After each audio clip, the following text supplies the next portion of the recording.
ఇబ్రహీంపట్నం నియోజకవర్గం పెద్ద అంబర్పేట్ మున్సిపాలిటీలో పాలిటిక్స్ హాట్ టాపిక్ గా మారాయి. కాంగ్రెస్ పార్టీ చైర్మన్ చెవుల స్వప్న చిరంజీవిపై సొంత పార్టీ కౌన్సిలర్లే అవిశ్వాసానికి సిద్దమయ్యారు. మున్సిపాలిటీలో 24 మంది కౌన్సిలర్లు, 2 కోఆప్షన్ సభ్యులు ఉండగా 17 మంది కౌన్సిలర్లు అవిశ్వాసం పెట్టాలంటూ సంతకాలు కూడా చేశారు. రంగారెడ్డి జిల్లా కలెక్టర్ ఇబ్రహీంపట్నం ఆర్డీఓ పెద్ద అంబర్పేట్ మున్సిపల్ కమిషనర్ కి వినతి పత్రం అందించారు. గతంలో బీఆర్ఎస్ పార్టీలో ఉన్న చైర్మన్ స్వప్న చిరంజీవి ఇటీవల జరిగిన అసెంబ్లీ ఎన్నికలకు ముందు కాంగ్రెస్ లో చేరారు. అప్పటికే జిల్లా కలెక్టర్ కు అవిశ్వాసం పెట్టాలంటూ కౌన్సిలర్లు కలిశారు. అయితే మరో 5 నెలల్లో చైర్మన్ పదవీకాలం ముగుస్తుండటంతో ఈ అవిశ్వాసంపై కౌన్సిలర్లంతా ఏకతాటిపైకి రావడంతో పెద్ద అంబర్పేట్ మున్సిపల్ రాజకీయం మరింత వేడిగా మారింది.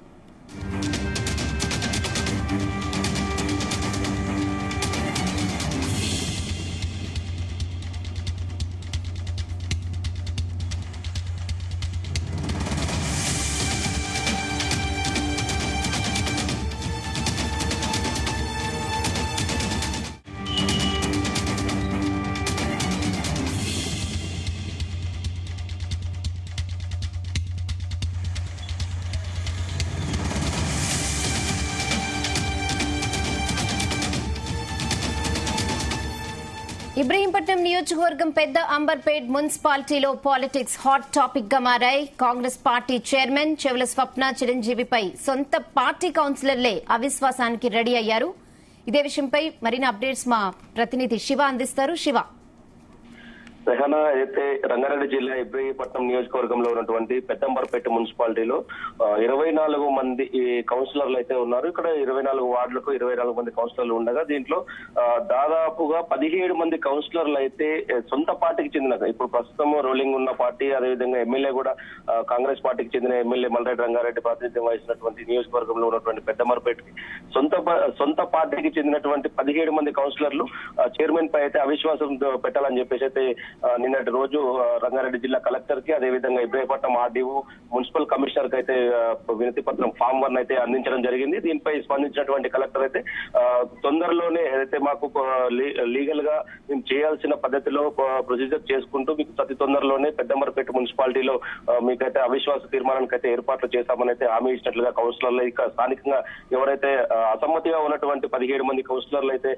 మనకైతే చెప్పడం జరిగింది. అయితే దీనికి సంబంధించి గతంలో కూడా ఏదైతే 2023 జనవరిలో కూడా అప్పుడు టీఆర్ఎస్ ప్రభుత్వం ఉన్న హయాంలో ఏదైతే ప్రస్తుతం ఉన్నటువంటి చైర్మన్ గా ఉన్నటువంటి చెవుల స్వప్న చిరంజీవి గతంలో టీఆర్ఎస్ పార్టీలో ఉండేవారు. అయితే అప్పుడు కూడా సొంత పార్టీకి చెందిన ఏదైతే టీఆర్ఎస్ పార్టీలో ఉన్న కౌన్సిలర్లు కూడా అదే సమయంలో కూడా కలెక్టర్ కు ఫిర్యాదు చేయడము, ఏదైతే అసమ్మతి ఉన్నటువంటి కొంతమంది కౌన్సిలర్లు ఇక్కడ దీంట్లో అవిశ్వాసం పెట్టాలి, మాకు ఏది కూడా చెప్పి చేయట్లేదు, కమిటీ 24 మంది కౌన్సిలర్లకి ఒక స్టాండ్ బ్యాక్ తీసుకురాకుండా తన సొంత నిర్ణయాలు తీసుకుంటున్నారు, మాకు ప్రజలకు ఏదైతే డెవలప్మెంట్ కార్యక్రమాల్లో కానీ ఫండ్ ఇష్యూ చేయడంలో కానీ ఫండ్ అలాట్మెంట్ విషయంలో కానీ మాకు ఏది కూడా చెప్పకుండా తన సొంత నిర్ణయాలు తీసుకోవడము, సొంతంగా చేయడం వంటి కార్యక్రమాలు చేస్తుండడంతో గత సంవత్సరంన్నర నుంచి అయితే అసమ్మతిగా ఉన్నటువంటి నాయకులు అయితే ఈ రోజు నిన్న కూడా వెళ్లి రంగారెడ్డి కలెక్టర్ అయితే చెప్పడం జరిగింది. అయితే గతంలో 2020 సంవత్సరంలో ఏర్పడినటువంటి 24 మంది కౌన్సిలర్తో ఏర్పడిన ఈ బాడీ కాంగ్రెస్ కు చూసుకున్నట్లు అప్పట్లోనే 13 సీట్లు, అదేవిధంగా టీఆర్ఎస్ కి 8,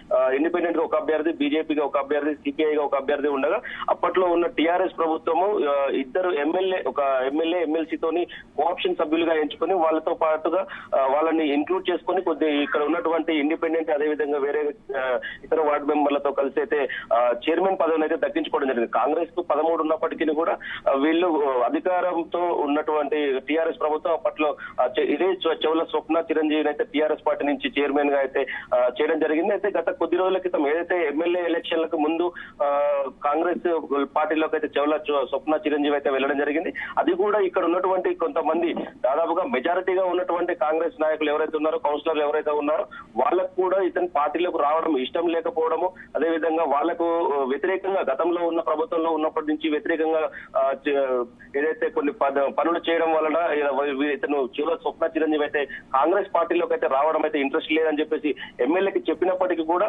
అప్పుడున్న పరిస్థితులకు అనుగుణంగా అక్కడ ఉన్నటువంటి కొంతమంది నాయకుల ప్రోద్బలంతో అయితే చిరంజీవి స్వప్నం అయితే చేర్చుకోవడం జరిగిందని అయితే ఇక్కడ లోకల్ గా ఉన్నటువంటి లీడర్లు అయితే చెప్పుకొస్తున్నటువంటి పరిస్థితి. మొత్తంగా చూసుకున్నట్లయితే అంబర్పేట అయితే పెద్దంబర్పేట మున్సిపాలిటీ పరిధిలో మరొకసారి రాజకీయ వీడనైతే పెరిగిందని చెప్పుకోవచ్చు. అయితే ఈ వ్యవధిలో అంటే ఇక డ్యూరేషన్ లో వచ్చేసి దాదాపుగా 4 నుండి 5 నెలలు, నెక్స్ట్ ఇయర్ 2025 జనవరిలో అయితే ఈ మున్సిపాలిటీలకు చెందినటువంటి దాదాపుగా పదవి కాలం అయితే పూర్తయిపోతుంది. ఇంకా కొద్దిగా ఇంకొక విషయం ఏంటంటే ఏదైతే ఔటర్ రింగ్ రోడ్ లోపల రీజన్ లోపల ఉన్నటువంటి జిహెచ్ఎంసీ పరిధిలోకి వెళ్ళిపోతుందని చెప్పేసి దీనికి సంబంధించిన ఆల్రెడీ వర్క్ కూడా స్టార్ట్ అయింది. ప్రభుత్వం కూడా ఆలోచిస్తుంది.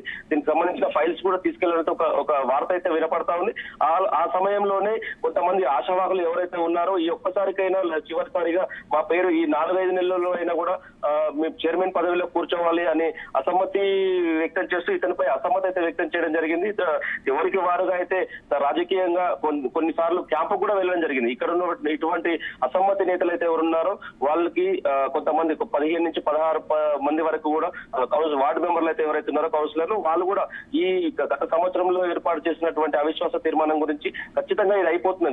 కోర్టు పిటిషన్ ఉండడం వలన కోర్టుకు కొన్ని సమయాలలో కోర్టు అయితే ఈ అవిశ్వాస తీర్మానం ఆపింది కాబట్టి ప్రొసీజర్ అనేది లాస్ట్ ఇయర్ లో ఆగిపోయింది. కానీ మళ్ళీ ఈ మధ్య కాలంలో ఈ కాంగ్రెస్ ప్రభుత్వం వచ్చిన తర్వాత చాలా మున్సిపాలిటీలు కానీ కార్పొరేషన్ లో కానీ మళ్ళీ అవిశ్వాసాలు పెట్టడము చైర్మన్ ఏదైతే ఇప్పుడు అధికారంలో ఉన్న పార్టీకి చెందినటువంటి కార్పొరేషన్ చైర్మన్ గా అయితే కావడం జరుగుతుంది. దానిలో భాగంగానే నిన్ననైతే వీళ్ళైతే అవిశ్వాసం పెట్టాలని కలెక్టర్ గారికి అయితే ఇవ్వడంతో స్పందించినటువంటి పరిస్థితి. దీంతో రాజకీయ వేడి మరొకసారి స్టార్ట్ అయిందని చెప్పుకోవచ్చు.